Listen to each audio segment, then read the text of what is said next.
Boom, folks, inflation is at 2.8%, which is below expectations. This data just came out 8 minutes ago while I'm recording this video, and that's very, very positive. Core CPI inflation is also at 3.1%, which is also below expectations. Expectations were at 3.2%, and the regular inflation at 2.8%. Very positive. Is the bull run starting now? Is the Fed going to lower interest rates soon?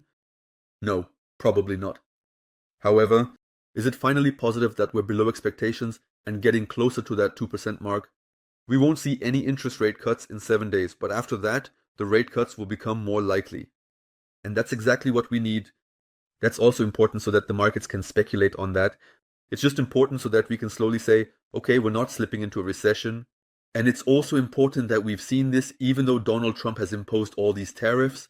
Because of the tariffs, did he reinforce this inflation a bit more? And without the tariffs, we would probably be around 2.7, 2.6%. That's really very positive right now, because if we just look at the balance sheet of the Federal Reserve, we can see that the Fed has been making money more expensive for the past 2 to 3 years. She's continuously pulling money out of the markets, and that's ultimately it. That's why our Bitcoin is suffering so much. That's the biggest problem, because we just don't have a loose monetary policy here. Money is continuously being sucked out from the markets.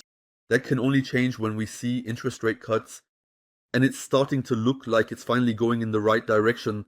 That's why today's data is very positive, just the way we want to see it. The crypto market hasn't risen yet, who knows how much, but it's not bad either. Honestly, let it stagnate. At least we can see that the direction has been set, because now we can more likely rule out a recession.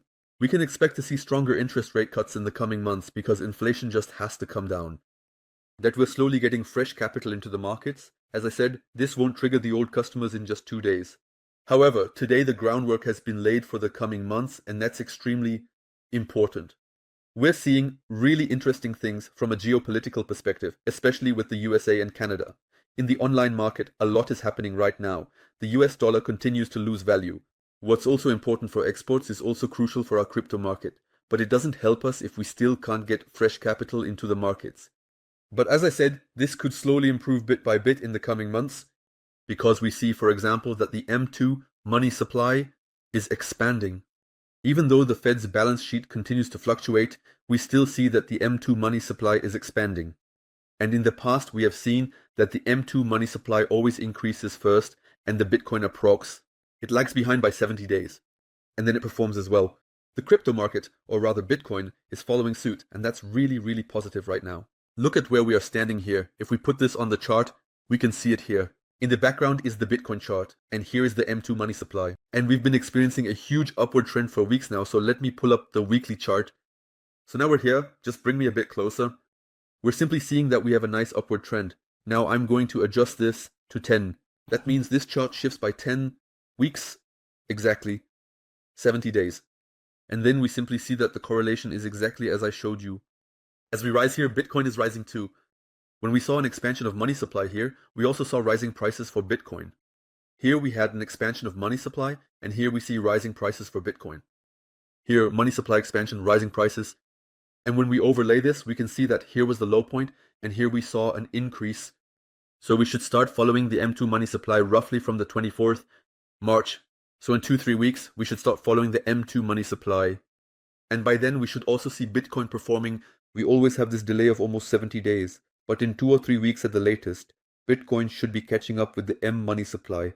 It's important that we get fresh capital in here, and as I just showed you, the correlation is enormous, and it just can't be that we're rising in money supply, but Bitcoin's falling all the time. That's why I simply think that we will see the next pump in Bitcoin in about 2 or 3 weeks. We'll have to wait and see what happens with altcoins, as it all depends on what the Fed discusses in 7 days. But slowly the tide is turning, and what we've seen today is starting to look very positive. I also find it interesting because the open interest, i.e. the trading interest and so on, is decreasing very sharply, especially in Bitcoin and Ethereum. And of course the market makers don't like that. That's why I believe that the market makers will also ensure that more people come into the market. That's the thing right now. We're in such a nasty situation, so overwhelmed by fear that most people have completely lost their motivation. And that's exactly when the market makers can manipulate the markets even more easily, and they will do so to lure fresh capital back into the markets. The next few weeks are going to be interesting, and US Senator Loomis announced yesterday that Donald Trump is backing them. in their plan to buy over $1 million Bitcoins. The US government is currently holding this position. If they were to buy another 800 million here, then of course we would have completely different prices. Of course this won't happen overnight, but if it stretches over 10 to 30 years, it would be enormous, because we really don't have many Bitcoins left in reserves these days. In green, we can see how we have fewer and fewer Bitcoins on the exchanges. We currently have only 2.2 million Bitcoins on the exchanges. That's extremely interesting because it makes a supply shock increasingly likely. When there's a lot of buying interest, Bitcoin becomes much faster and much scarcer, which is why that's really interesting. What she talked about yesterday is also very, very positive. It really depends on how the implementation looks, but I'm sure this will stretch over several decades because buying 1 million Bitcoins all at once is something no one can afford. We would rise so rapidly, which is why this will take several years, but it's still really good because it indicates that the US government will start buying Bitcoin and not just holding it. Yesterday, the news came that the German stock exchange is starting to hold Bitcoin and crypto for its customers. Very, very positive. Europe is actually slowly moving in the right direction, and during this time, you shouldn't be afraid. Everything that's happening here is done intentionally. Trump is dumping the markets, and now people are slowly starting to feel recession fears again. This will force the Fed to lower interest rates, and as a result, will ignite a massive bull run, where we'll also see an expansion of money supply and so on. Everything is running pretty similarly to the bull run in 2017. Back then, we also experienced a kind of stagnation, piece by piece, and in the end, it really exploded. But the big breakout came at the end of 2017, and at the beginning of that year, we didn't have a huge breakout. That's why things will probably go similarly this time as they did in 2017, and in 2017 we already had Donald Trump as president. We're probably going to continue building up piece by piece, incorporating longer phases of stagnation, but towards the end of the year, things will get very interesting because, as I said, everything is slowly moving in the right direction. With today's inflation data, we're likely to see more interest rate cuts in the coming months, along with quantitative tightening, which will bring in new capital, and then things will start to get interesting. I hope you enjoyed this little update video. Check back in 7 days for the FOMC meeting. We won't see an interest rate cut there, but it will be very interesting to hear what Jerome Powell has to say, what his situation is, and how he assesses the market.